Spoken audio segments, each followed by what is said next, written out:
Welcome to the Payday with Rayray podcast, hosted by yours truly, Rachel Bell. I'm here to make your life easier as an entrepreneur and teach you everything I've learned about building multiple seven-figure online businesses. And on this podcast, I'll be giving you my best advice, trainings, and mindset shifts so you can grow your business and, most importantly, make every day your payday. Welcome back to another episode of Payday with Rayray. I'm Rayray, your host, and my real name is Rachel Bell. And ever since I started calling myself Rayray on this podcast, everyone calls me Rayray. So that's really cool. I didn't know that it would work like that, but it does. Anyway, enough about me. Let's talk about time management. This episode is going to be about time management and, more importantly, energy management. The thing that is so pervasive and elusive and mysterious about time is that there's only so much of it, but at the same time, it doesn't really exist, and it's really just a construct. And we all have the same amount of it, but it never feels like we do.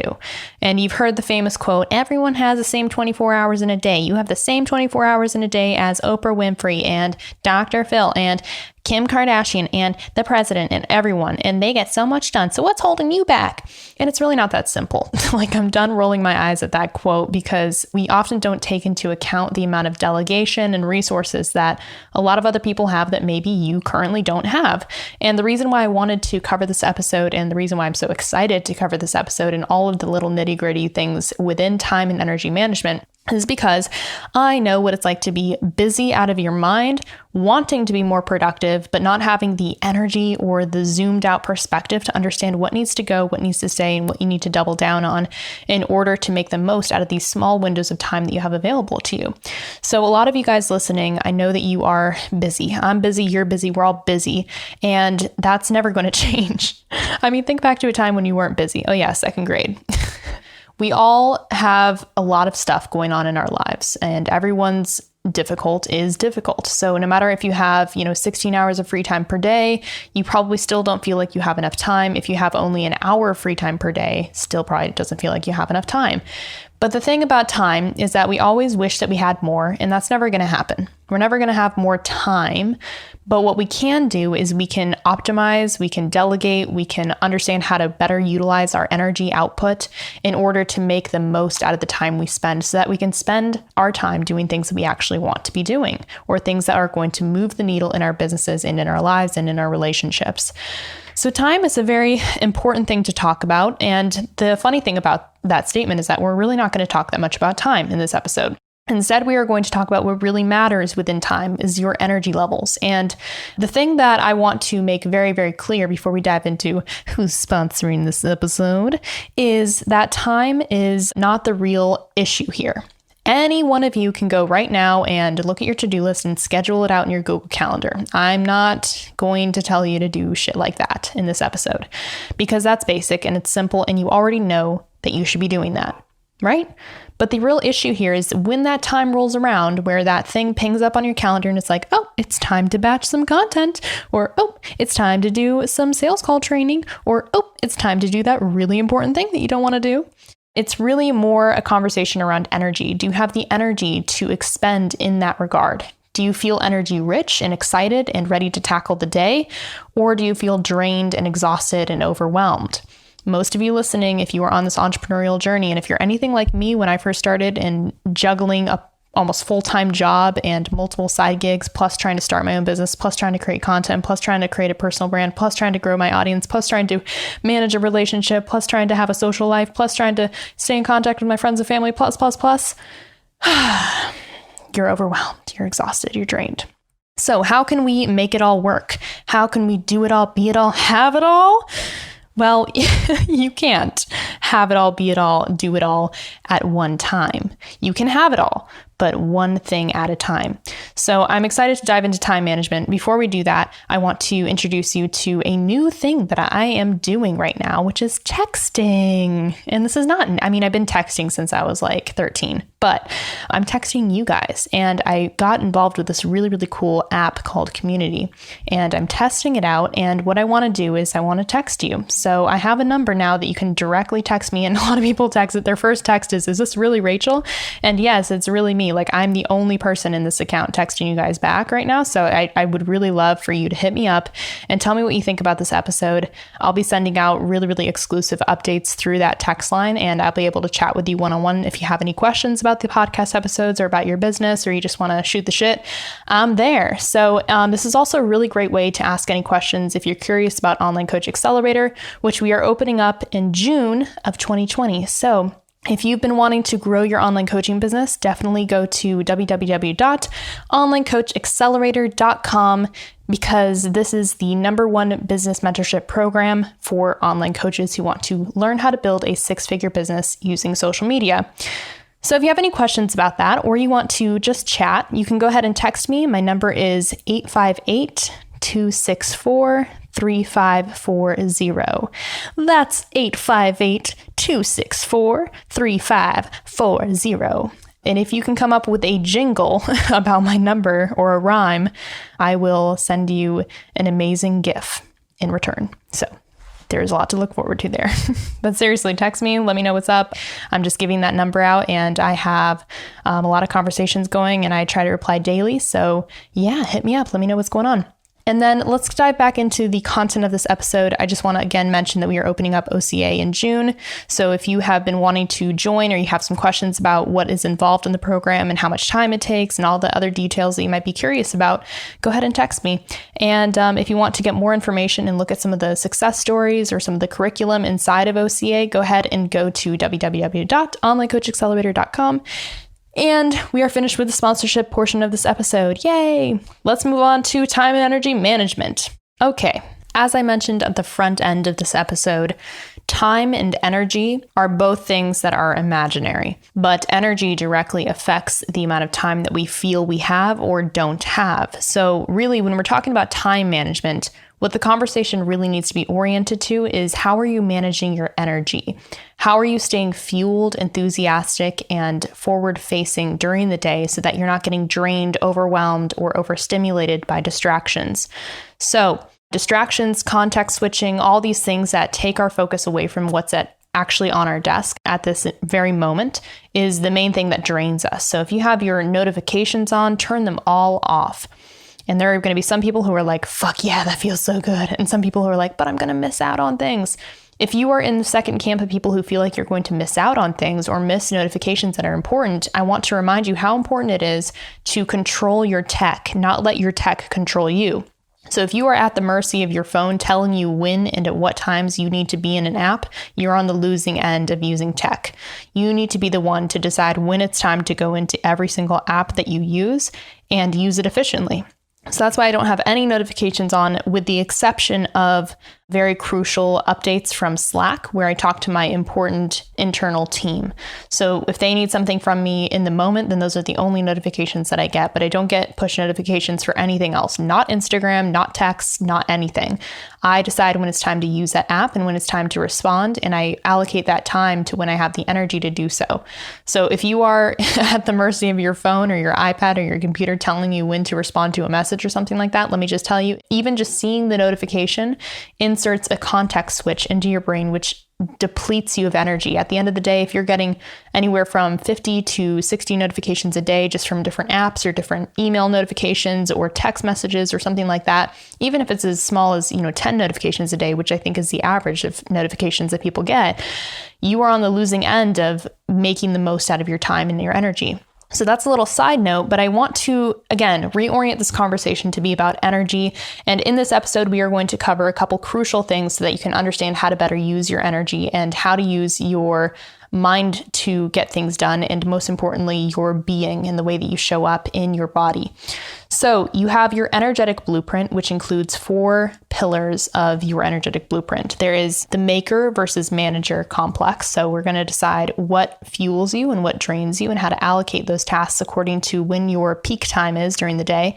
You have your zone of genius grid that I'll introduce you to as a framework that you can use to decide what tasks are best leveraged for you and best leveraged to delegate delegate or outsource. Then we're going to talk about your chronotype, which is a personality assessment based on your circadian rhythm and when and how you get the best sleep.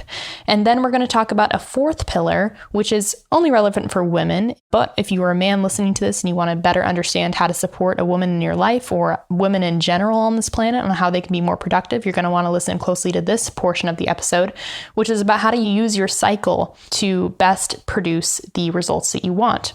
So this is an interesting conversation because typically, and if you're like most women, you grow up thinking that there's like two cycles. One is ovulation when you can get pregnant, and the other is the menstrual phase where you bleed out. And it's not that simple. There's so many different hormonal changes, and we actually have 4 segments of our cycle that affect our productivity, our energy levels, and what we should be eating, working, and exercising like during those times. So I will briefly go over all of that stuff, and then we are going to cover time management hacks. So I have 5 very, very key takeaways for you to write down at the end of this episode, but we are going to dive right in. So let's talk about your energetic blueprint. Now, the energetic blueprint, like I mentioned earlier, is made up of 4 key pillars. For the first one that we're going to talk about is the maker versus manager tasks.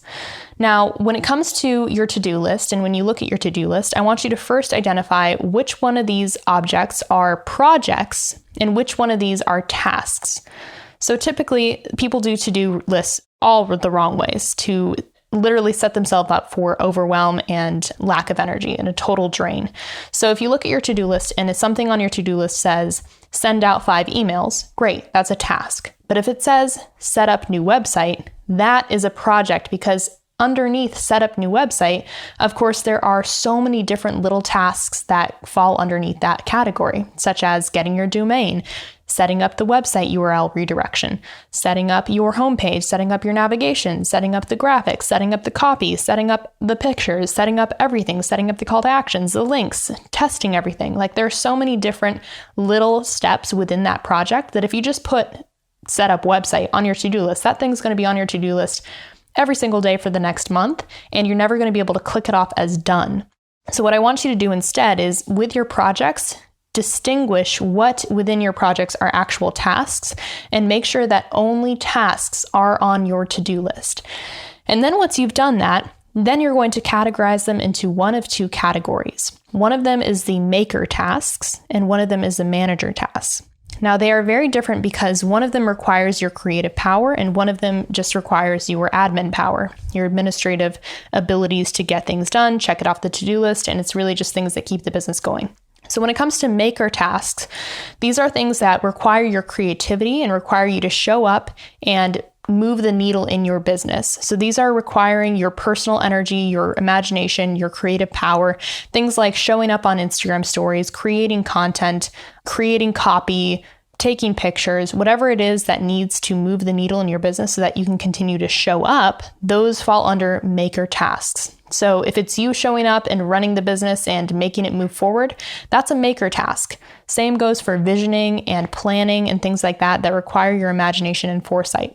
It requires more of a deep level of your personality and a deep level of yourself to show up. So that requires the highest amount of energy typically. But there are also manager tasks, things that actually keep the business going on the back end, like answering emails, getting back to clients, doing some administrative things, admin stuff, whatever you want to call it, basically checking off things off the to-do list to make sure that everything's running smoothly.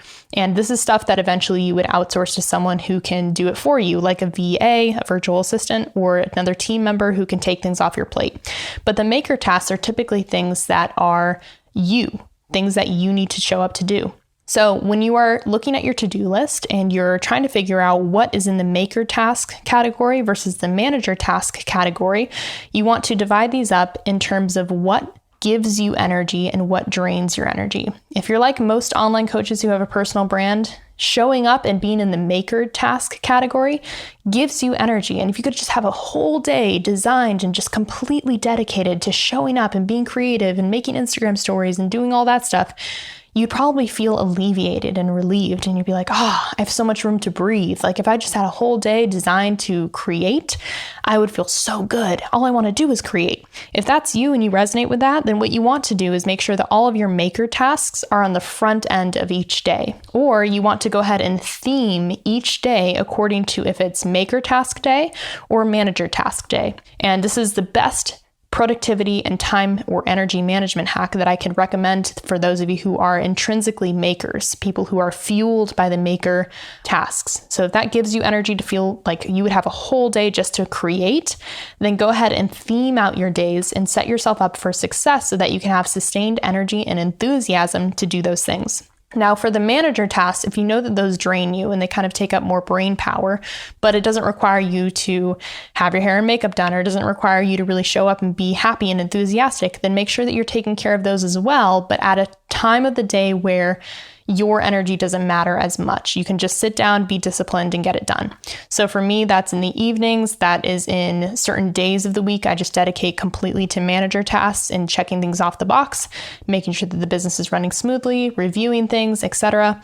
And at this point in my business, I dedicate complete days or sometimes weeks to both of these categories. I'll have a maker week and a manager week, or I'll set up my day to be half maker, half manager, but I always make sure that I'm not mixing the two, because when we get most drained is when we're context switching, which means that 1 minute you're creating an Instagram story and then your phone notification pops up and said, oh, someone sent you an email, and then you go ahead and reply to an email. And then you go back to Instagram stories and all of a sudden you're drained because something showed up in your email that took away all of your energy. So you want to make sure that, again, you're using the tech and that it's not using you. And a great way to be in control of this is to decide ahead of time and plan out when you are going to do your maker tasks versus your manager tasks.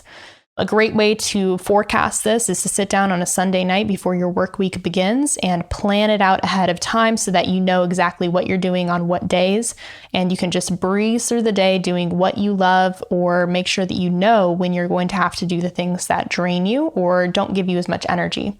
They all need to be done, and we know this, and sometimes there needs to be inspiration delegated to a specific task, and sometimes there just needs to be discipline.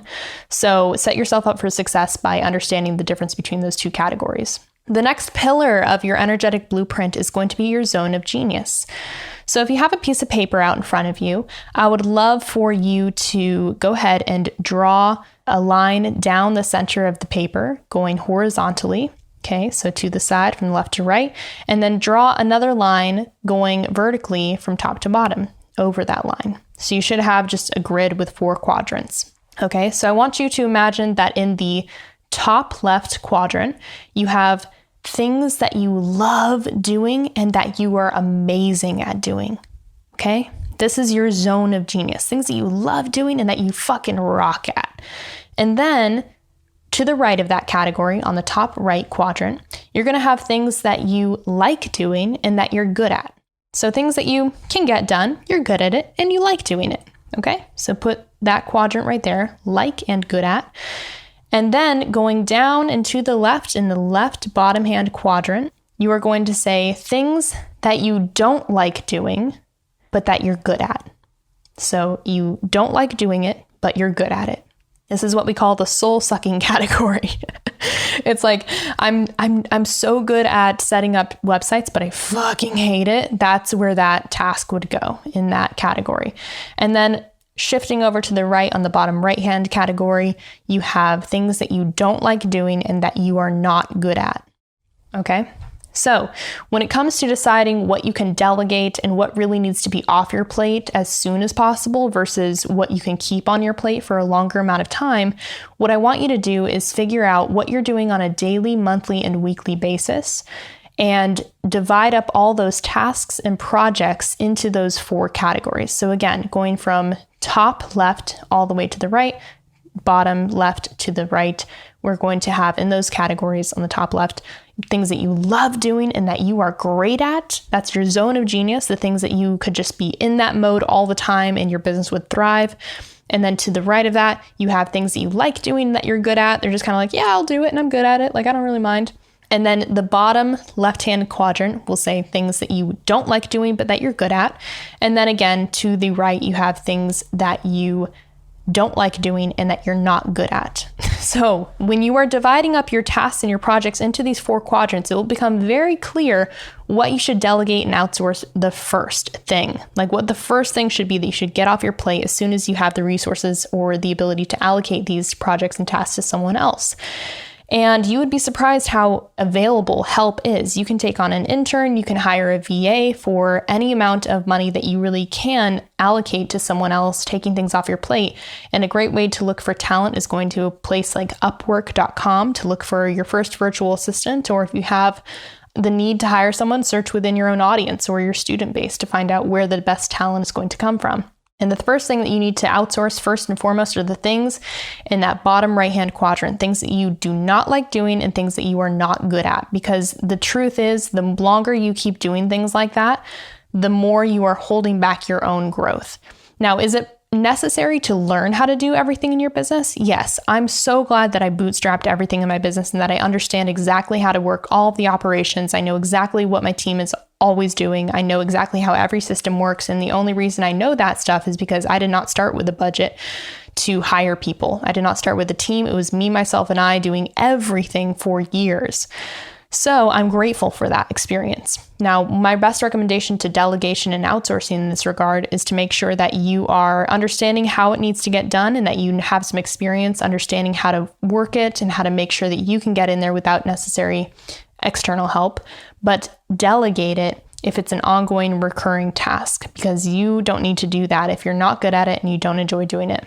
And then the next category that you will outsource once you've taken care of all those tasks are the things that you don't like doing, but that you are good at. Because let me just remind you that even though you might be so good at setting up your email automations, but you fucking hate doing it, or responding to customer service emails, but you're so good at it, but you just don't like doing it at all, the taxing effect that has on your energy is affecting your zone of genius. So the longer you spend in that category, the soul-sucking category, the less time you have and the less energy you have to spend in your zone of genius area.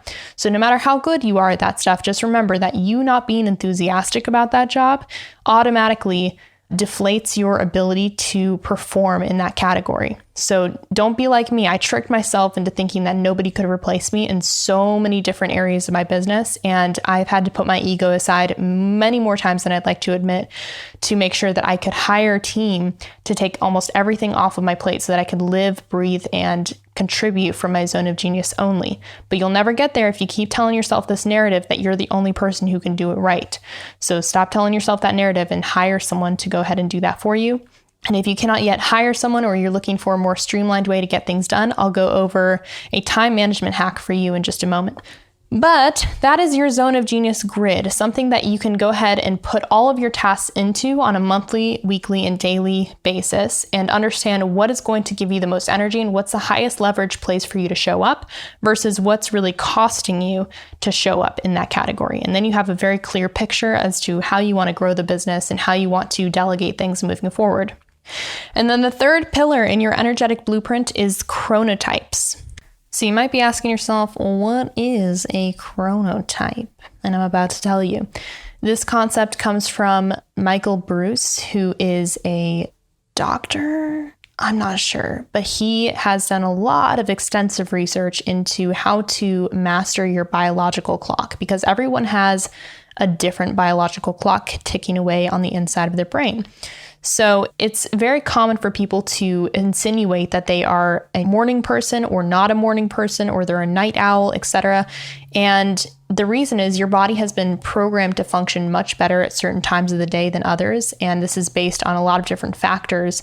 But typically what we, relate this to is your circadian rhythm. When you feel like you need to go to sleep, when you wake up naturally, things of that nature.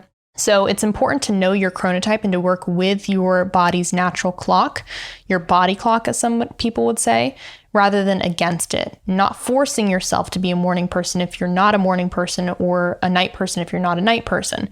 It's important to work with your body and not against it, because you can find easily your peak times during the day that you are most productive, alert, and focused, so that you know when to go for a run, you know when to nap, you know when to eat, you know when to have crucial conversations, you know when to negotiate and make deals, and so much more. So knowing your chronotype is very, very helpful. But when you go ahead and find your chronotype, and you can do that by going to thepowerofwhenquiz.com, and that's Michael's website that you can use. You can use the quiz to take a test to find your result. And it's important to not lock yourself into this and just say, oh, I'm a bear, so I can't do this stuff. Or, oh, I'm this or that, so I can't do XYZ. And you'll get one of 4 test results when you go ahead and take this quiz. You'll either be the dolphin, the lion, the bear, or the wolf. And I'll break down what each of those mean. And typically you can self-identify just when I read these descriptions. But if you want to find the answer from the source itself, go to thepowerofwhenquiz.com. And just remember that no matter what your test results come back with, that's not your locked in forever perspective. That's just something helpful to know about what your biological clock is already doing and what you can do to work with your chronotype, not against it. So within the chronotype personality assessments, you can get one of 4 results, like I mentioned. You can get the dolphin, which is where you pretty much struggle throughout the day, but you get a spurt of energy in the evening to get things done. And that's typically where your heightened energy comes from. You can get the lion, which is when you wake up early with lots of energy in the morning and you're just like an early to rise, early to bed type of person. You have a lot of energy first thing in the morning. That's when you prefer to do your most intensive workouts or work schedule. And then you have the bear result, which is you follow the typical day and evening schedule. You like having slow mornings. Breakfast is your favorite meal of the day. You're most alert a couple hours after waking, and your ideal working time block is like 9 to 2 p.m. And you can take all the quiz and find out what all these things are for you. And then there's the wolf, which is when you are a night owl and you have sharp energy in the evenings. And that's when you feel most motivated and most focused to get things done. So again, all these things can be changed with enough discipline, but typically, according to your existing life circumstances and what your circadian rhythm is already programmed to do, you'll just want to work with your system instead of against it. So you can go to the quiz website, thepowerofwhenquiz.com, find your result, and learn how to structure your day so that you are working with your biological clock, not against it. This will allow you to understand when your spurt of energy is highest and when you can use that energy to do the most high functioning, high leverage tasks in your to-do list. So those are the chronotypes. Now, the 4th and final pillar into your energetic blueprint that I want you to be aware of are cycles. And this is, again, relevant specifically for women who have a cycle. But for men, if you want to learn how to support the women in your life and on this planet, please listen closely as well. So I learned that when I was, when I was 23, I learned for the first time that I have actually 4 phases within my cycle, not just like 2. I wasn't just ovulating and menstruating and then nothing was happening in the meantime.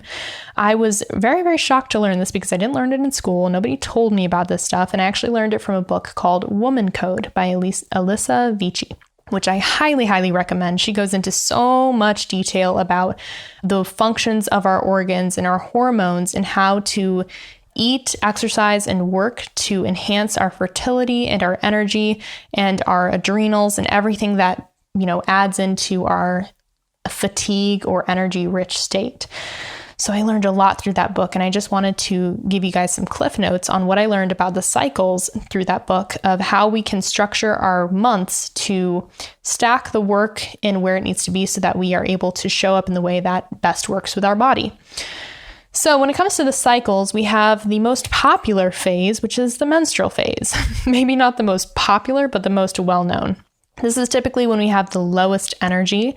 So here, depending on what hormones are being dumped and cleansed and removed from the system, it really affects every single level of our chemistry on a hormonal level, obviously, most importantly, but also on a cognition level and an energy level for how we can exert ourselves physically, emotionally, and spiritually during this time. So Elisa in the book Woman Code recommends that when we have the lowest energy physically, that's a great time for introspection, to write goals, and to go inward with our energy. So if you're feeling like on your period, you're like not motivated to get anything done, great. Just go ahead and use that time for introspection, deep thinking, and problem solving to figure out what's really working and what's not working. Because this time, at least in my experience, gives us a great opportunity to understand what needs to go, what needs to stay, and what we're truly happy or unhappy with in our lives. So this is a great time to create new habits, new rituals, and really do a self-assessment to figure out what needs to change. After the menstrual phase, there is the follicular phase, which is when you have a lot more energy, the boost of brain power comes back online, and you have enhanced problem-solving skills. So again, if you want to learn more about how you can eat and exercise during these cycles, I'm not the expert here. Go to Woman Code, the book, order it and learn more about all the stuff. But I'm doing the Cliff Notes to give you what I understand about the work schedule parts of this book. So you have more energy, more brain power. The problem-solving skills here, this is important because your cognition is sharpened a little bit more during the follicular phase. So that's really, really helpful for when you need to get back into work and formulate your to-do list, create a plan, and start getting to work. And then you have my favorite phase of all within the cycle, which is the ovulatory phase. This is when your confidence is at an all-time high because of the hormones being dumped and cleansed and reintroduced back into the system. You have your communication skills mega heightened, your sex drive is high, and you really feel the need to get out there and socialize and make yourself be seen and known. So the ovulatory phase, we have a joke inside of OCA that like, oh, can you get that done? Yeah, I'm ovulating this week, so I can get it done. This is when your productivity is going to be highest, your energy levels are going to be highest. You really want to socialize, get out there, have fun. And if you've ever been wondering like why one week you're feeling so off and the next week you're feeling so on, it's probably because your cycle is changing your entire hormone chemistry, no big deal. And then finally, you have your luteal phase, which is when the groundedness and the tuning inward starts coming back online in preparation for your menstrual phase. So this is when you can check off your to-do list, clean up the last remaining tasks, get all your T's crossed and your I's dotted and all that stuff to prepare for your inward phase of introspection in the menstrual phase. So those are the cycles for women and what I understand to be true about my own work cycle and how I set myself up for success with my cycle and how I do my work. So that's something that I have found immensely helpful in structuring my projects so that I'm doing the most important things when I'm ovulating and the most admin related things when I'm in my luteal phase or menstrual phase. And then when I'm in my follicular phase, I'm really in the mode of like pioneering, looking forward and creating plans for the future. So with all those things said, the maker versus manager tasks, the zone of genius grid, the chronotypes and the cycles for women, you have your energetic blueprint on deck. Now, let's talk about some time management hacks and things that you can use to manage your time and your energy a little bit more efficiently on a more tactical level, rather than just understanding concept-wise what's going on. So now that you understand the energetic blueprint, let's dive into the time management hacks that I want to equip you with so that you are prepared to tackle the rest of your work week, your work month, and your work year. So the first thing that I've already alluded to is the importance of theming your days. And when I say theming, you can make it even more specific as opposed to just maker and manager tasks day. You can make it more specific into sales day, content creation day, outreach day, things of that nature, so that you are understanding how to be focused each and every day of your work week. And if you have less flexibility to make your day themed, then go ahead and time block your day according to those themes. So you can know that every single day, the morning is a theme of content creation. If you know after looking at your chronotype and your zone of genius grid and your maker manager task list, you know that in the morning you're most productive when it comes to imagination and maker tasks, then you can go ahead and make every morning your content creation. Sit down, you write for an hour, and that's your morning ritual. And then you can theme the evenings for admin cleanup time. So answering emails, getting back to people, answering messages, things of that nature can be done in the evenings. So you either theme your days if you have that flexibility and you're already full-time. That's something that will absolutely save your life and save your energy. But also time block. So if you have just windows of time during the day and you are also working a job, go ahead and make themed time blocks during the day so that you know, looking at your Google Calendar, what's coming up next and what type of energy you need to be tuned into. Those are the two tools, time blocking and theming your days or work blocks, that I want you to take very, very seriously. Write that down, get it done, make sure that you're implementing that, and let me know how it goes. The next key part of what I want to share with you is a concept called optimize, automate, delegate. This is one of the core things. I learned this religiously in my virtual assistant / project management job that I worked for almost 2 years. When I was first getting started in this entrepreneurship world, I had the privilege of working with 6, 7, 8, and 9-figure business owners, project managing, moving projects forward, delegating, optimizing their systems, creating new systems, and distributing a bunch of different stuff within their businesses. And what I learned was that everything is a system, everything. Even if it's content creation and you think it's coming from your brain, it's really just a series of systems that's all being done. And you're the only person who knows how to do it a lot of times. But the first step to getting it out and eventually delegating it, which is the ultimate goal of all of this stuff, is to delegate everything that's not your zone of genius off to someone else or a team. You need to start by optimizing. And the only way that you can improve something is if you measure it and write it down and actually understand what the existing system already is. So what I recommend you do for any recurring task that you have on your plate, the first thing you need to do before you do it ever again is document the exact process. And you can use a tool called useloom.com, which is a very easy and free software that automatically records your screen, gives you a little zone where you can put your face, and then exports that recording as a link that you can just put into a document and share all of your systems and your standard operating procedures right then and there in a document. So you can use that to optimize all of your processes by first recording them. So the way that you want to delegate things to other people is not by saying, hey, I need you to do this thing, please figure it out. They need to know your existing system. So if it's a recurring task, make sure that you record the entire process from start to finish so that literally a 5-year-old could do it for you. It's that simple and it's that broken down.